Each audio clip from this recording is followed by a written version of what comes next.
नमस्कार, अमृत समाचार में आपका स्वागत है। मैं हूं भीम दुबे और आज हमारे साथ जुड़े हुए हैं बांसगांव सामुदायिक स्वास्थ्य केंद्र के अधीक्षक डॉक्टर के.एम. अग्रवाल जी।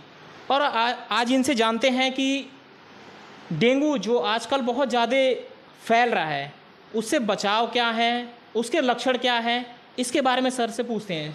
सर, अपने बारे में पहले आप पूरा बताइए। Doctor KM. अग्रवाल, अधीक्षक बांसगांव सामुदायिक स्वास्थ्य केंद्र गोरखपुर।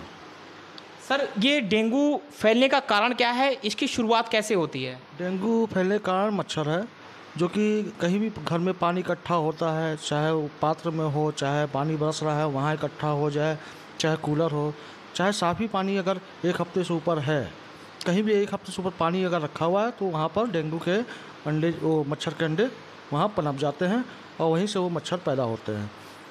ऐसा नहीं है कि खाली आपके घर में ही बल्कि आस-पास आधा किलोमीटर के एरिया में भी वो मच्छर उड़ के कवर कर सकते हैं और उनके काटने पर डेंगू हो रहा है। इसके घबराने की भी कोई बात नहीं है। पहले 2-3 दिन फीवर तेज आता है, शरीर में पूरे बॉडी में पेन होता है, जॉइंट्स में पेन होते हैं, कभी कभी चकत्ता पड़ने लगता है। चकत्ता जो है प्लेटलेट कम होने के कारण होता है, उसमें भी घबराने की ज़रूरत नहीं है। आप तरल पदार्थ की जितना सेवन कर सकें करें और सिम्टोमेटिक ट्रीटमेंट कोई भी नज़दीकी स्वास्थ्य केंद्र हो वहाँ पर जाके उसको करवाएं, आप कवर कर जाओगे।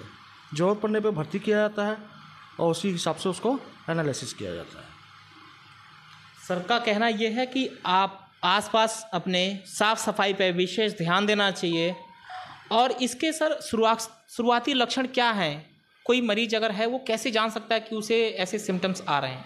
तो फीवर आएगा, बुखार खूब तेज आएगा, 102-103 फीवर तक जा सकता है। साथ ही साथ जो है पूरे बॉडी में पेन होगा, सर में दर्द होगा, सीवियर पेन होगा और चकत्ता पड़ेगा। और अगर कोई अपना बचाव करना चाहे या उसे ऐसा लगे कि ये है हो रहा है, तो वो क्या शुरुआती दौर पे क्या करेगा? साफ़ सफाई मेन है। जहाँ पर घर के कोने वोने की साफ़ सफाई ज़रूरी है। जब कहीं पानी इकट्ठा, घर में कहीं पानी इकट्ठा ना होने दें। मच्छरदानी का उपयोग करें, फुल बाग के कपड़े पहने, बच्चों को भी फुल बाग के कपड़े पहनाएं। यही इसका मेन उपाय। हमारे यहाँ भी संचारी रोग शुरू होने वाला है, जिसमें सभी विभाग के लोग सफाई पे विशेष ध्यान देंगे, चाहे कृषि का हो, चाहे पशु चिकित्सक का हो, चाहे नगर पंचायत सहायक का हो। इसमें सफाई से लेकर कटिंग, घास फूस की कटिंग से लेकर पशुपालन विभाग में जहाँ किसी के यहाँ अगर पशु भी पाले हुए हैं तो उसके यूरिन से भी लेप्टोस्पिरोसिस आजकल बहुत फैल रहा है। पहले जेई था तो सुअर बाड़ा देखा जाता था। अब हर पशुपालन विभाग को जहाँ जहाँ पशु हैं, पेट हैं, वहाँ पर जो है सफाई का बहुत ध्यान देना है। और साथ ही साथ जहाँ रहती है वहाँ दवा का छिड़काव बहुत ज़रूरी है, जिससे कि दूसरी बीमारियाँ पनप ना पाएँ।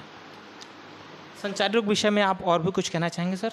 संचारी रोग दस्तक ही हम लोग का 1 महीने का प्रोग्राम चलता है, जिसमें 15 दिन संचारी चलता है, जिसमें सारे विभाग मिल के ICDS, कृषि विभाग, पंचायत राज, फिर जो है पशु विभाग, सब विभाग मिलके एक साथ काम करते हैं।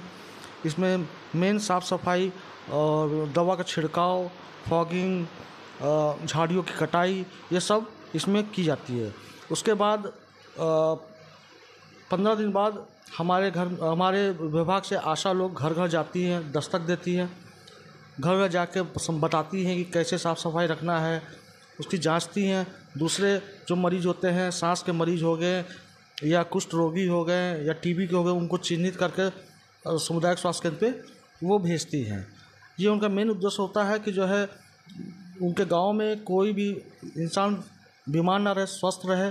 तो इसीलिए हो सकता है किसी को जानकारी का अभाव हो सकता है कोई कुष्ठ रोगी हो जो ना बताने में, कहीं जाने में झेप रहा हो, तो उसको वो लोग खोज के नोटिफाई करके ले आएंगे और उनका इलाज संभव हो जाएगा। क्या संचारी रोग के विषय में इसके लिए कैंप भी लगाए जा रहे हैं सामुदायिक स्वास्थ्य केंद्र या प्राथमिक स्वास्थ्य केंद्र पर? नहीं, कैंप नहीं, ये घर घर हमारी आशा जाती है उसमें, और घर घर जो है उसको जो है देख के, पूछ के, जांच के, फिर वो उसी हिसाब से वहीं से रिफ़र करके यहाँ ले आती है। लोगों को जागरूक भी कर रही हैं? हाँ, जागरूक का उनका काम है। उनको 10 की बूंद दिए जाएंगे कि वो अपना 10 पॉइंट पे वो अपना पूछ लें, जिससे भूले भी नहीं कि हमको छूट रहा है, कुछ पूछ रहे हैं। तो उनको हम लोग पॉइंट करके दे रहे हैं कि जो है आप लाइन टू लाइन एक एक सवाल पूछ लीजिए, जिससे कोई मरीज़ बचे ना। यानी कि आशाएं जो हैं वो घर घर जाके लोगों को जागरूक करने के अलावा उनके द्वारा फीडबैक भी लिया जा रहा है।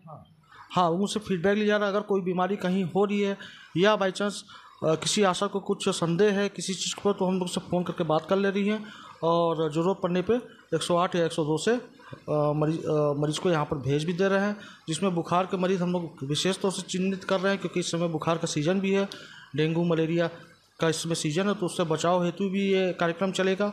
साथ ही साथ कुछ और बीमारियाँ जो साथ ही साथ चल रही हैं, लेप्टोस्पिरोसिस, टीबी का भी हम लोग का एक मेन मुद्दा चल रहा है, जो कि 2025 तक हम लोग का है कि टीबी मिटाओ आंदोलन चल रहा है, तो उसमें भी हम लोग को एक मरीज़ खोज के उनको जो है इलाज करना ज़रूरी है, और जिससे कि ये टीबी हमारे देश से समाप्त हो जाए। धन्यवाद सर।